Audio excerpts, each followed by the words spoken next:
And so you just build basically quarter by quarter, cluster by cluster, and adding school, kindergarten, just what is needed for the moment for the residences. So when the residents move in, the school will open and you will have your first cluster ready. When you start building the second cluster, you're adding the second school and the second kindergarten. So this is also very important because these are very high investments in social infrastructure, and they just come right on time, so to speak, when the residents move in, not before and not after, and you have a plan in place how to locate them in which areas for the next 5 to 10 years already. Some samples of social facilities. Social facilities, yes, they can be also nice. They can also incorporate like libraries or public functions, so really look at them as something integrative to the community, and then they can have also very nice functions. Last but not least, finally, we arrived at the residential quarters, so to speak, and this is what an urban plan or master plan is, of course, all about. But as you can see, it's not the first thing we put in, it's the last thing we put in. Because first we need infrastructure, we need school, we need green, we need public spaces, and then we can add the residential quarters. These residential quarters, which we see here in green, they are all spread out the territory, they're all surrounded by the green parks, they're close connections.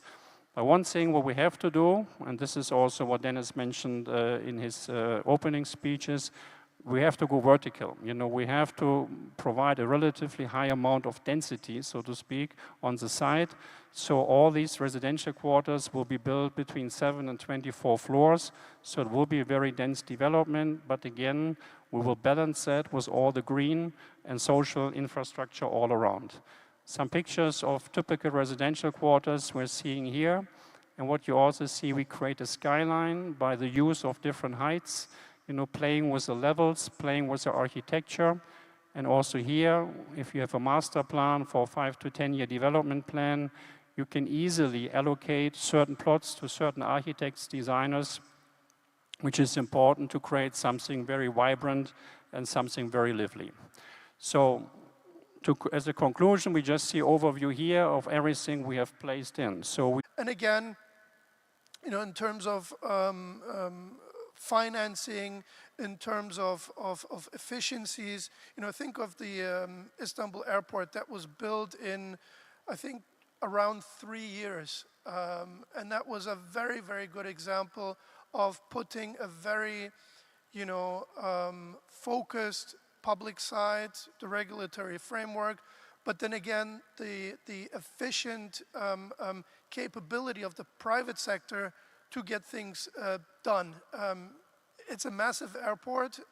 It will have 200 million passenger capacity with the last phase of it.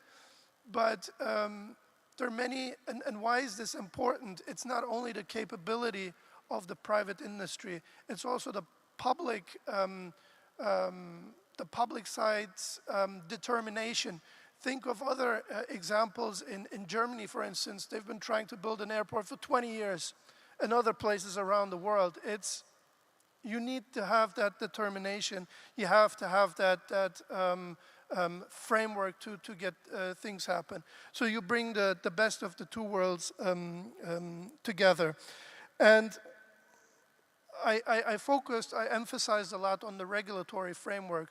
That not only helps to get things done, it makes it also very, very predictable again for investors and for the financing parts, banks, etc. So that's also very, very important when it comes to speeding up all of those phases in the process.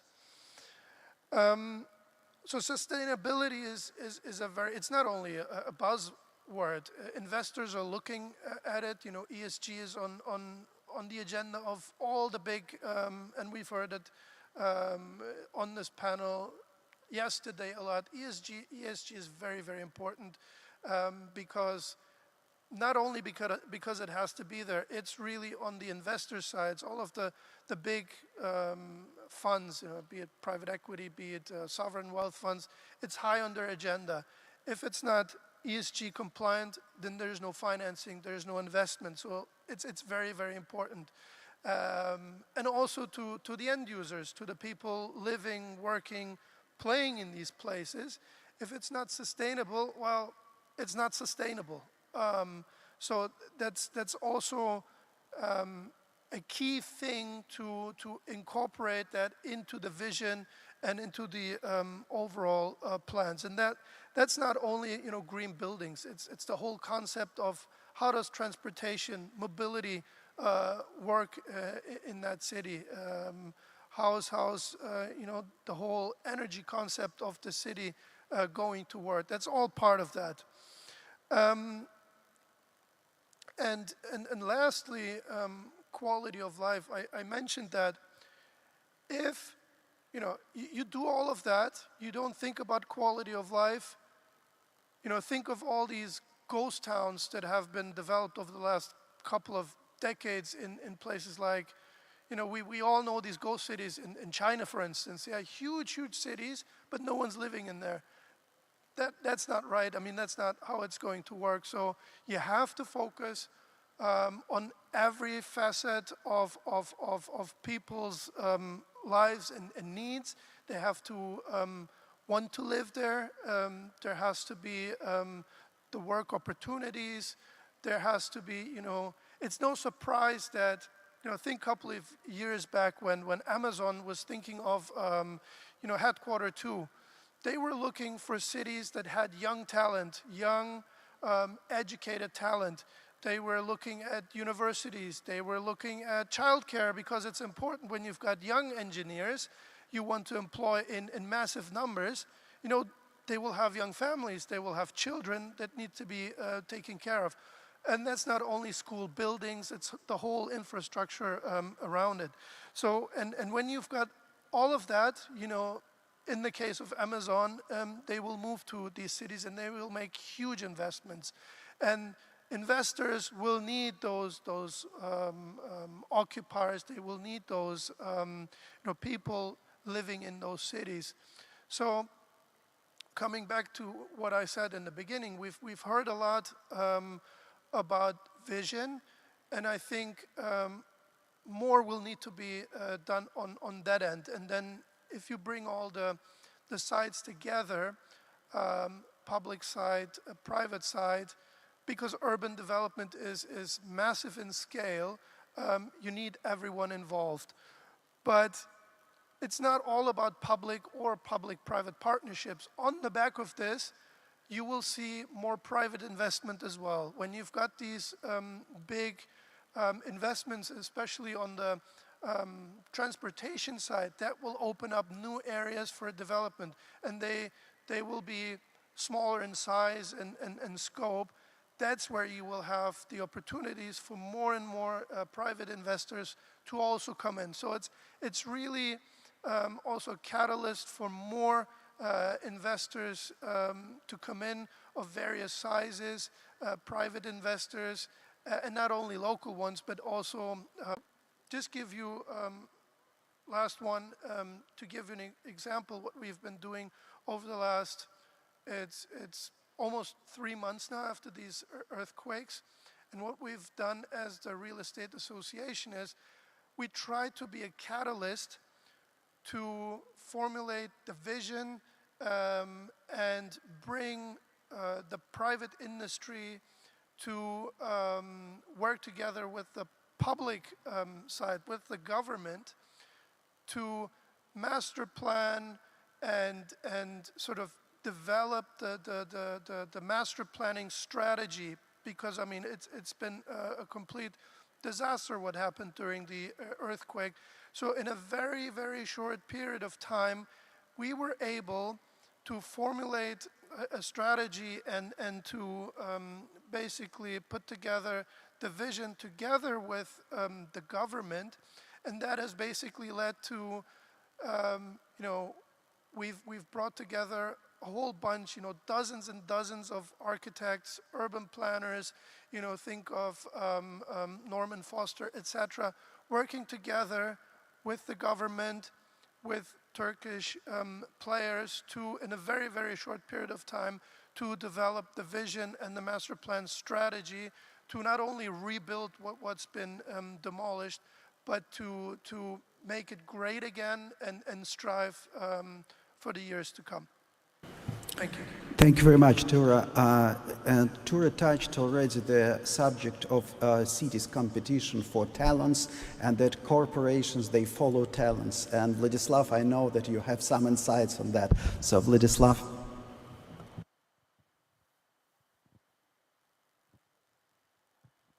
Yes, thank you so much. And thank you very much, everyone. Those of you who stayed until the end of this panel. I hope this is interesting. I hope I will not disappoint you with what I'm going to say.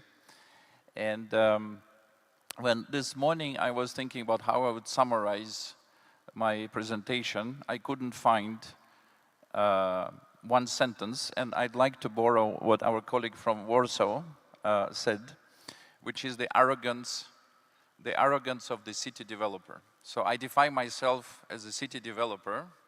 With BCG, I'm overseeing our entire city's business globally. And I would like to describe what happened in city development and city architecture for the last, I would say, 100 years, a few hundred years, as arrogance. The arrogance I would define like this. The urban planners, city developers like me, my predecessors, would say the following. They would say, you build and they will come. Meaning that if you build, housing and offices, people will come. Well, this is not true. As my colleague from Turkey just said, the ghost cities in China. And the number is, that you need to remember, is 100 million. 100 million units in China are empty. 100 million apartments. So today, the paradigm should be completely different. When you plan to build, you need to answer a very simple question that is difficult to answer. Why will the people come? And so, if we could move to the next slide, please. I'm going to talk about a few concrete examples that actually, yes, thank you. Thank you very much. I guess this one. Yes. So everyone talks about the prosperity of the city. And here, for those who are not fluent in English, we had a Russian translation here. And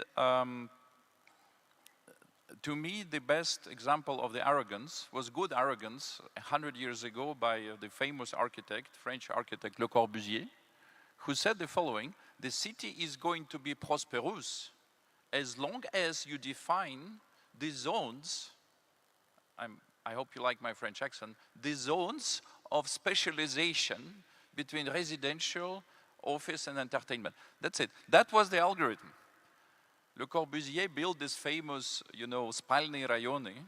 That was his invention. This worked very well for 100 years. But about 50 years ago, urban developers like me started to speak about comfort.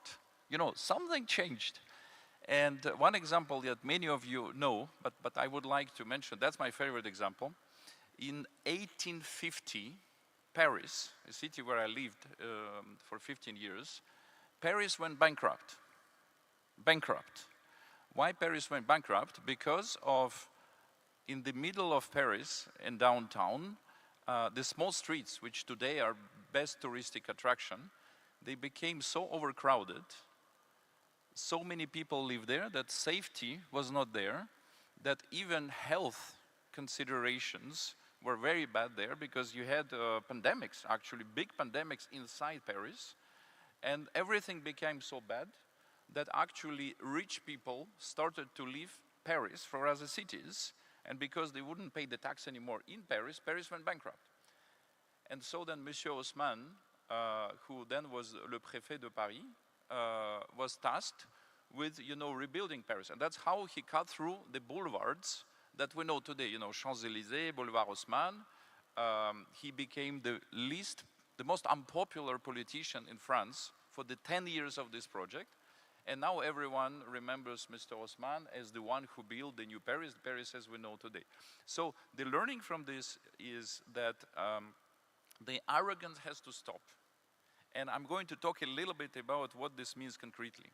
So here you see on this slide the list of the project that BCG does worldwide with the cities.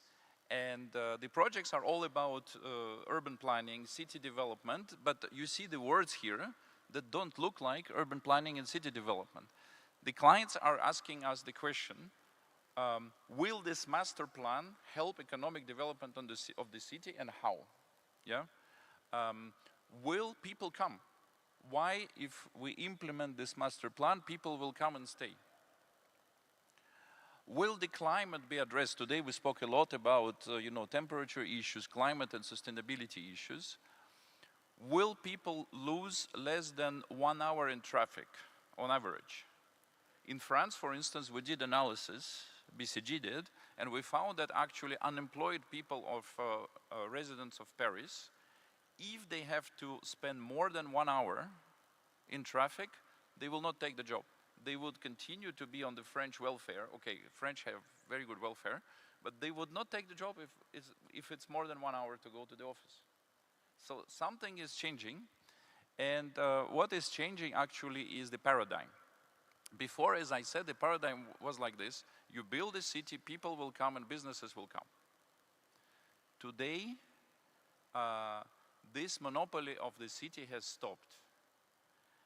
And the paradigm is like this. The city has to make big efforts in order for the people to come. And once people come, the talent now we call them, businesses will come. It's very different. Now, people follow good cities, and businesses will follow the people. And this changes everything. And in that, cities need to develop the capability of sales and marketing towards the people. What we see today in this project that I'm describing is that cities are actively evaluating the value proposition towards the residents. They build the sales and marketing, so they reaching out to the people, they build a brand, so they all care about how they look like, the city looks like towards the resident, potential resident of the city. And once the people came, they would like them to stay. For instance, the city of Dubai, that many people know, like very rich, beautiful architecture, very modern. They now have a program for those who come, so they stay. So that's a big change.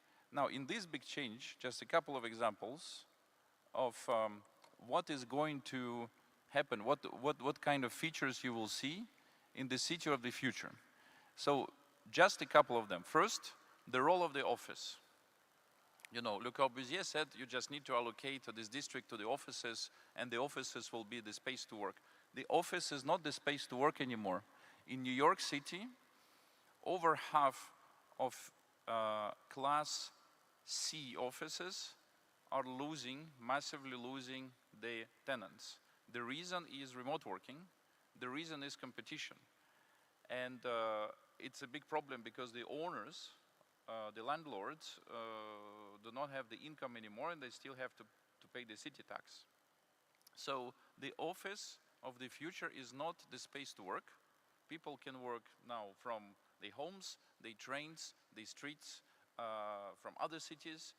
It's a space to interact, the space to innovate, the space to build connection with other people. So it's a premium interaction space. That's the CBD of the future. We saw a lot of, big and beautiful buildings in the presentation that we saw in the beginning. Well, these big and beautiful buildings should be designed in such a way that it's not just a cubicle where someone can come and sit. And why would they come and sit? You can sit in your taxi and do your Zoom calls the same way, right? You just put the appropriate background that looks like an office, right? That's all you need to do, right? This is a massive phenomenon. That is one. The other one is, let me take the suburbs. So traditional cities were 5 kilometers in diameter. Why is that?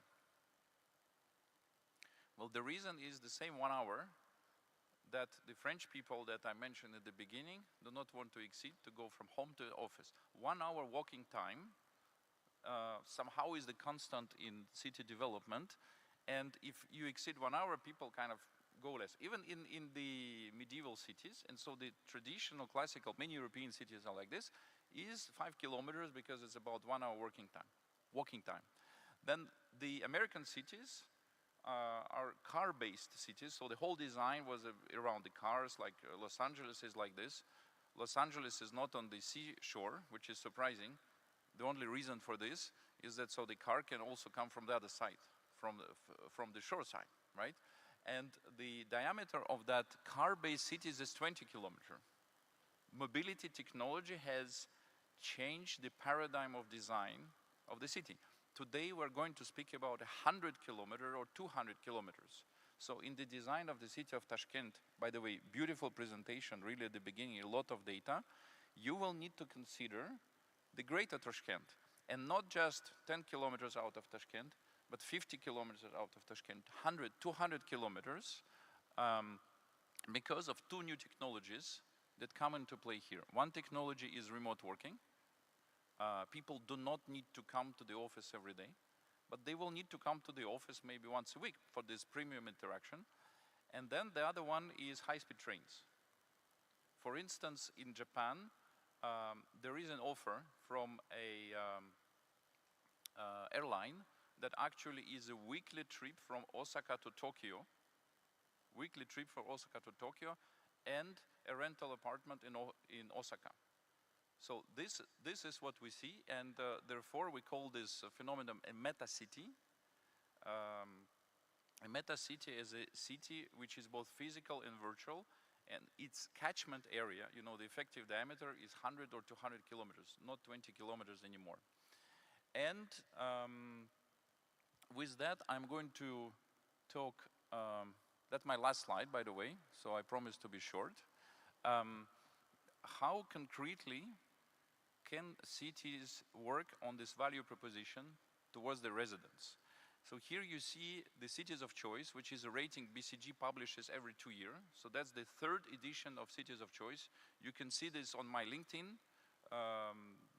Just you find me on LinkedIn, and there is a link on Cities of Choice. That's in for everyone's access. And here we have the rating of 79 cities globally, and we rank these cities exactly towards the preferences of the people.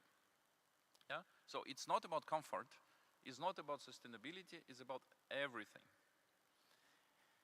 And we found that actually people are not coming to a city for comfort.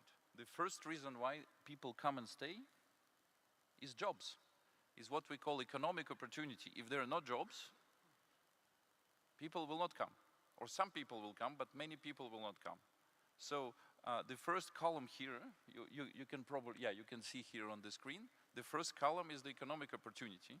So it's basically your income, your jobs, minus cost of living. The second column is what we discuss a lot today, is livability. But livability is not only, you know, everyday's comfort. It's about, you know, how safe the city is, how close the green spaces are, how convenient is the access to schools, how easy it is to go from your apartment to your office, how easy and nice it is to take the night walk in the evening. That all defines the dimension of the comfort. Then you have social capital. Social capital is two things. One is, do you like my neighbors? Do I like my neighbors? Do I trust my neighbors? Here we ask the question, how many neighbors would you leave your child with? And, you know, in Tashkent here, it's actually quite a big number. So the social capital is very good. In cities like Paris or Moscow is much less. Is maybe one person on average. In city where I now live, Riyadh, is very big. It's like 4 to 5. So social capital is an important dimension because people who come to a city, they would like to be included. They would actually not like to just live in a cubicle and be on Zoom, right? They also would like to have some physical interaction, some good feeling of support in the actual world in the evening when they're out of the Zooms. And then you have something which is important, vibrancy. You know, you will read a lot, you know, this city is vibrant, this city is not vibrant. Today Tashkent is vibrant. 10 years ago Tashkent was not vibrant. Dubai is vibrant today. You know, European cities are less vibrant than they used to be. You know, what is vibrancy? So we have defined in the analytical model that we have built, it's about 5 million data points. Out of 5 million data points, we could not explain by the 4 dimensions here on the left, economic opportunity, livability, social capital, relationship with authority, all of the changes of the preferences between the people. And we had to introduce vibrancy.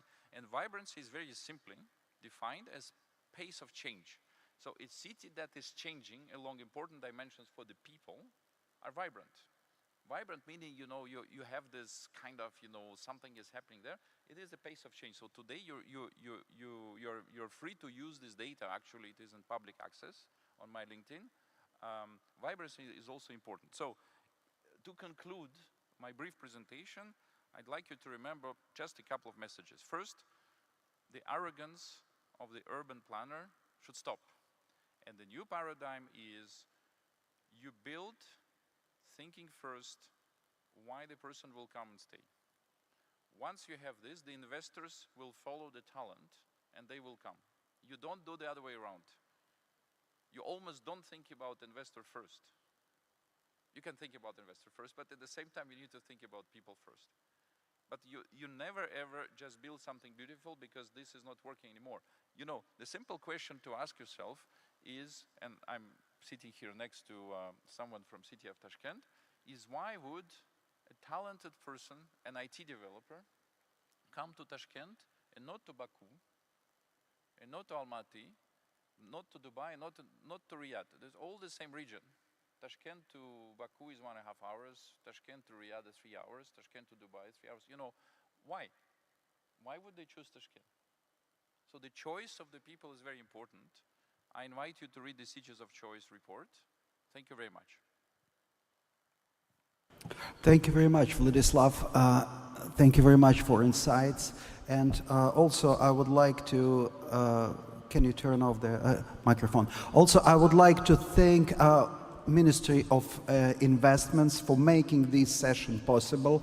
Thank you, all of you who attended this session. And also I want to remind you that the importance of such conferences is not just to listen to presentation, to keep notes, whatever, but also to interact, to ask questions, to talk to speakers, to talk to each other, to extend your network of professionals. Because as our colleagues said, that the arrogance of urban planners are gone, so all the urban planners are now open to discuss all the important matters. And again, thank you very much. Let's thank our speakers. И, уважаемые коллеги, поставьте, пожалуйста, небольшой ролик, который мы подготовили к этой сессии для, в заключении нашего мероприятия. Спасибо большое. Thank you very much again. Rain is falling on my skin, and I feel so much regret,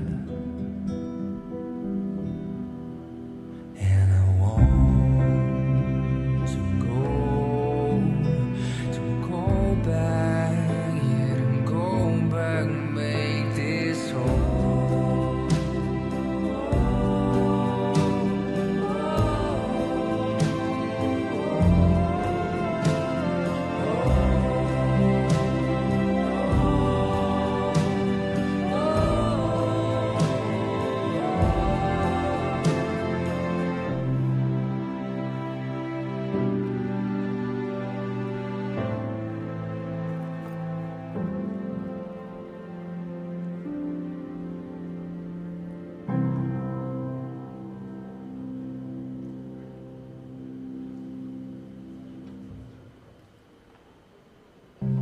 Rain is falling